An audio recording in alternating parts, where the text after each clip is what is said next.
Hello, everybody. This is Real Talk from the Heart. I got my car in drive. I woke up this morning and I wanted to say thank you, Jesus, for even waking me up. I know that is God that's waking me up in the morning, because if it wasn't Him, I don't know who or how I will wake up in the morning. We've been experiencing a lot of death around us, and it's like, God, how do you prepare us for this? You know what I mean?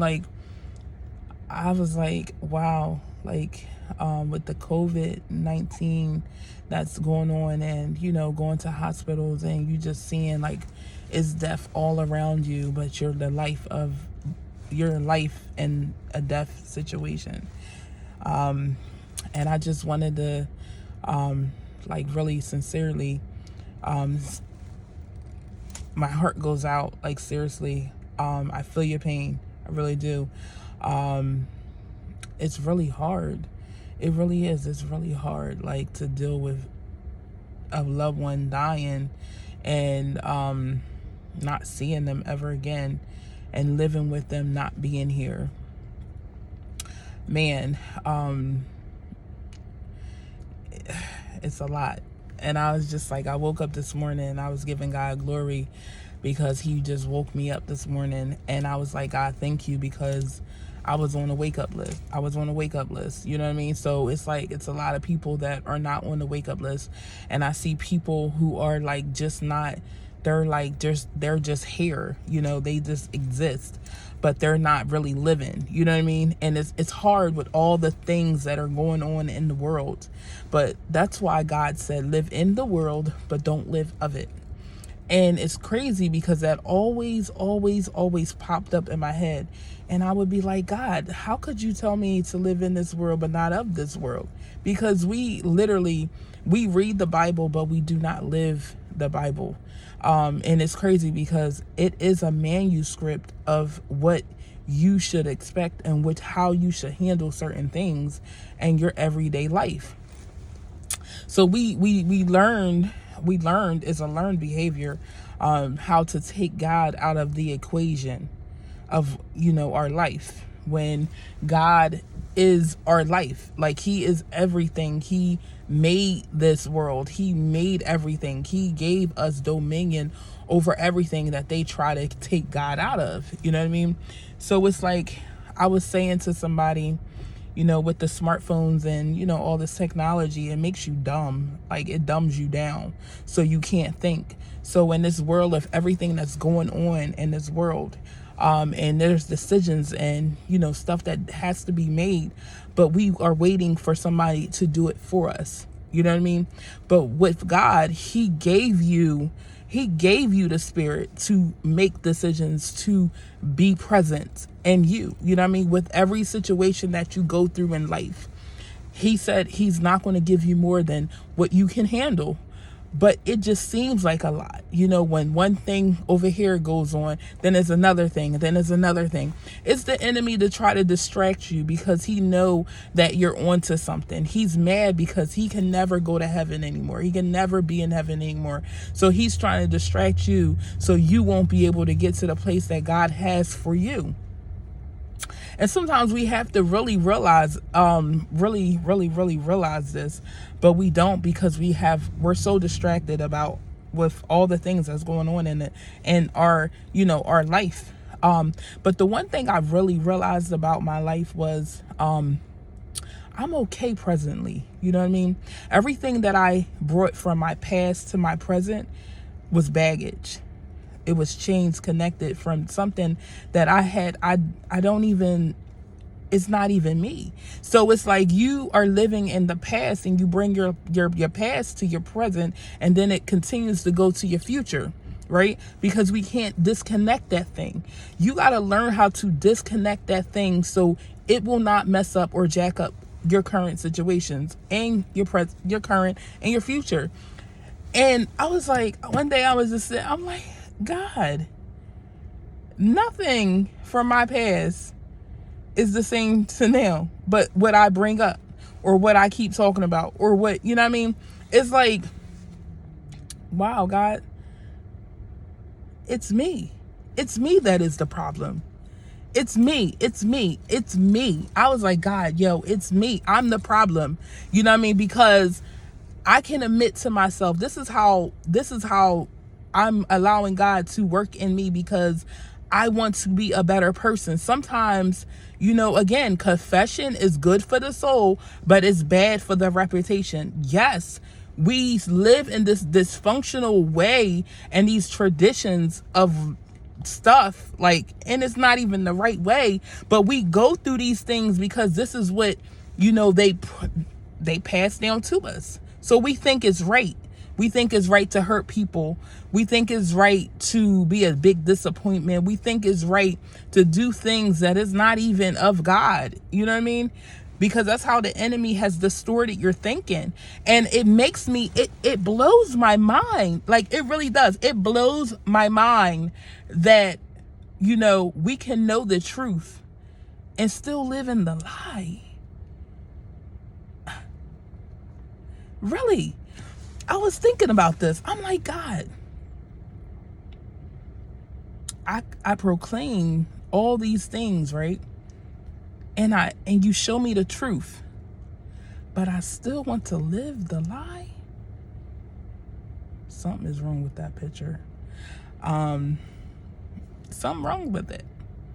You know what I mean? Like, you chose to do that. You chose to live like that. It's a choice, because God gives you choices. He gives you a choice to live how you want to live. And hear me out. It's like being a woman and being a strong woman, and then you chose to be with a weak ass man. Excuse my language. A weak ass man. Why?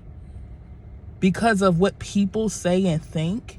Because when you think about it, why is the why? What is the why that makes you do the things that you do? And that's what I tried to get to, because I'm like, God, like, what is wrong with me? Like, something got to be wrong with Shantae's heart to put up with stupid bull crap from people, things, and everything. You know what I mean? Like, and not saying that I am perfect, because I'm not perfect. There's no one walked this earth that is perfect. The only one that walked this earth that was perfect was Jesus Christ.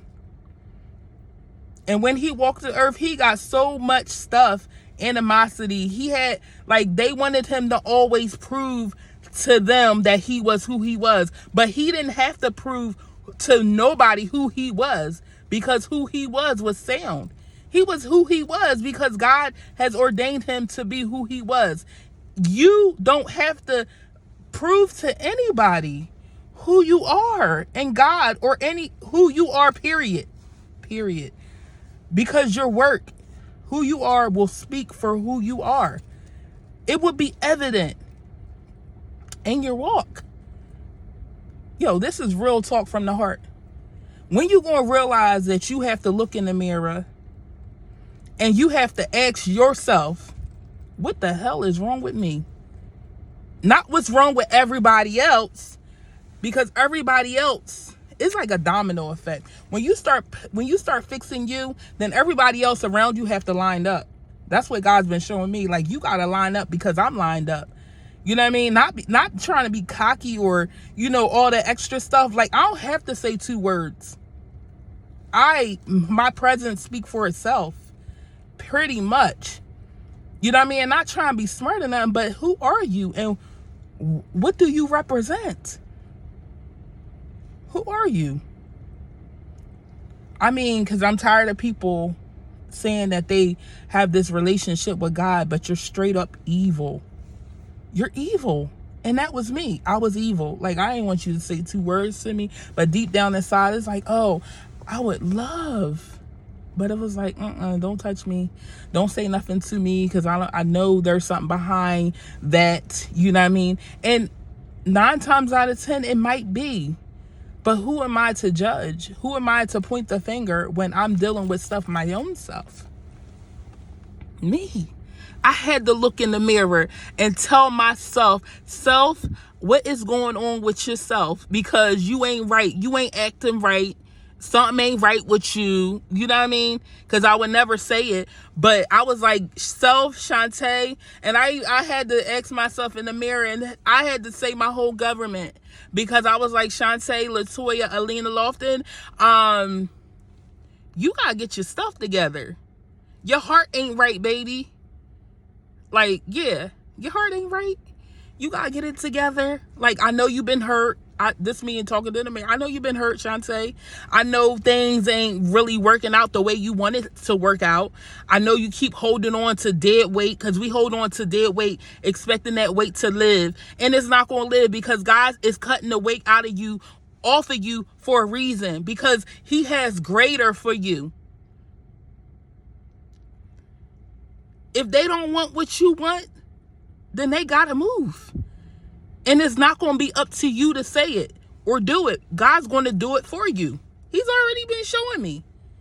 It doesn't surprise me. It doesn't. It doesn't surprise me. It doesn't surprise me. Keep holding on to something that ain't supposed to be with you, or be there, or be in the presence of you. God's going to do it himself. So it's like you can do it willingly, or he's going to do it for you. Because if you have a relationship with God, he wants you to do your best. He wants you to be your best. You can't half step in God, and we so comfortable and dysfunctional and tradition wise that we can half step with God and then full step with people. Be loyal, but are you loyal to God? I'm not deep, man. I ain't deep. I ain't being deep. It's very simple. The enemy got it the way that he got it when you say, I'm a believer. And most times you don't have to say that you're a believer, because you will know who you are by the fruit that you possess.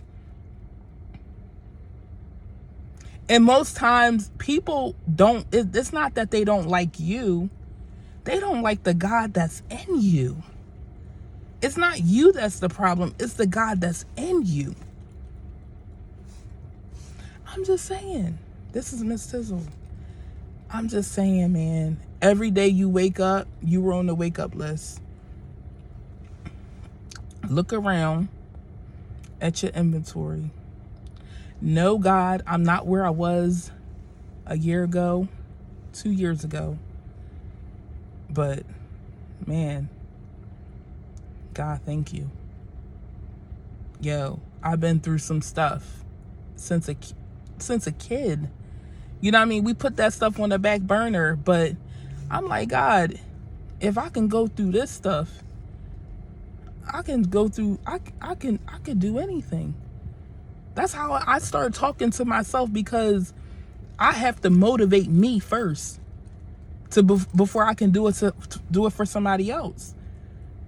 I have to be able to win me first before I can win you. And if I'm not winning myself, how am I going to try to win you? Simple. I'm not faking nothing until I make it. I'm going to make it. That's how I gotta be arrogant with myself. I gotta be confident with myself. I gotta be conceited with myself. Seriously. Single mother, 4 kids. Yeah, it's about me. And they may say you selfish when you say stuff is about you, but it's about me. Because how much time and energy did I put into something that didn't go nowhere?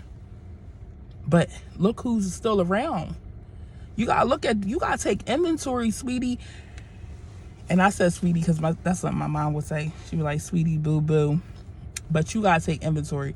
I'm just being honest with you. Take inventory over your life and thank God now, because man, it's an opportunity that you just let go by the wayside. He gave you the tools. He gave you the treasures. Always it's already been in you. You just gotta tap into that thing. Whatever you need is already in you. Whatever gift you are, your purpose in life is in you. You just gotta tap into it. Tap into it. And stop trying to be like everybody else. Stop trying to identify. Stop having an identity crisis. And ask God, show you and who you are. because he already know who you are. He knew who you are before you was even born. He knew who you were before you even like hit the mom's womb, before your dad and your mom even hooked up. Like, he knew who you were. He called out your name before, you know what I mean? Like, he knew that God knows you, but you got to get to know you. Simple. God knows us, but we got to get to know us. We got to get to know who we are and whose we are and everything. So this is Miss Tizzle, and I just wish you a happy new year. Tomorrow's New Year's Eve, but I was like, be safe, man. Be safe. Don't do anything crazy, and you know, all that good stuff. Stay safe. Have a great day.